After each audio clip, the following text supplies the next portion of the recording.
see any of these attitudes in your home? My picture got more likes last night than anybody else's. I knew it would. I'm not being rude, I'm multitasking, and I'm good at it. They can't expect me to use that, it's so slow. I've got to buy what Alicia has. That's way too hard. Is there an app to make it easier? My parents are making such a big deal out of everything. All I'm doing is texting. This stuff they're making us read is so ridiculous. That book is so old. If you haven't heard statements like these in your home yet, give it a minute. You probably will. These attitudes surface repeatedly in our technology-driven world. Listen and watch to see who your teen's Joneses may be. Those other teens they want so much to keep up with. And consider how much pressure your kids are putting on themselves. While you're at it, pay attention to the pressure influencing you, too. Our kids live in a world of screens.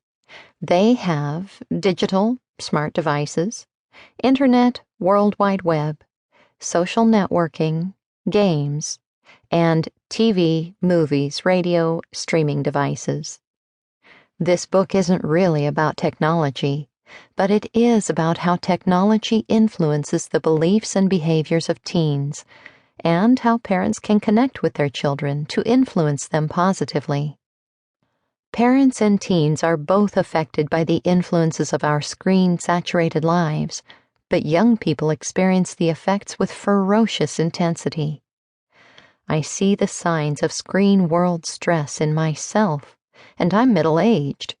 Perhaps I notice it most in my own impatience.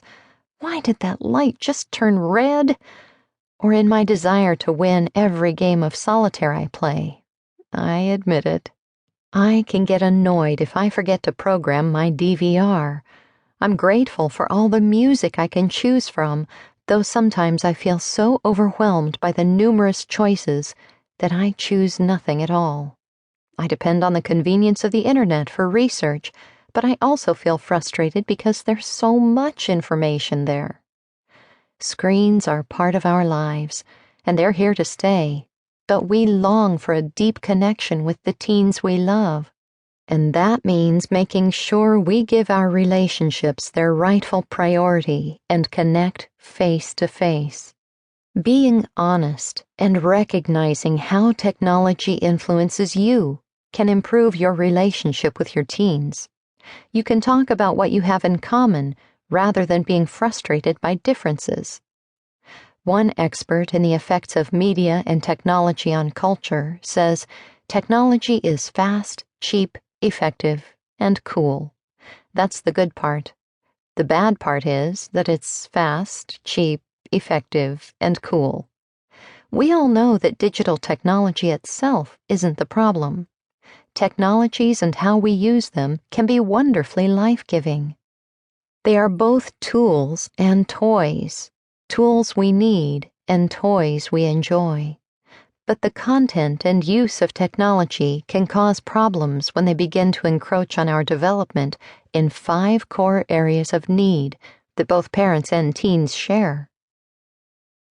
Technology and our 5 core needs. My interest in technology took a big leap when my staff and I met with Scott DeGraffenreid, a social network analyst and statistician. Scott came to help us understand how young people were being affected by our digital culture and its rapid-fire changes. Scott became a trusted friend and a mentor for me in this area of digital influences.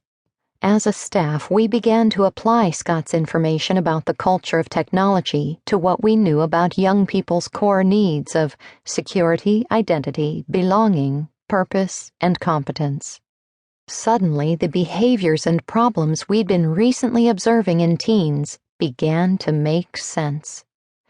God created every single person with deep core needs of security, identity, belonging, purpose, and competence.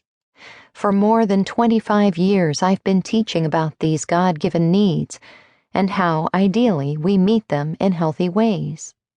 There have always been problems when people try to meet these 5 core needs in unhealthy or counterfeit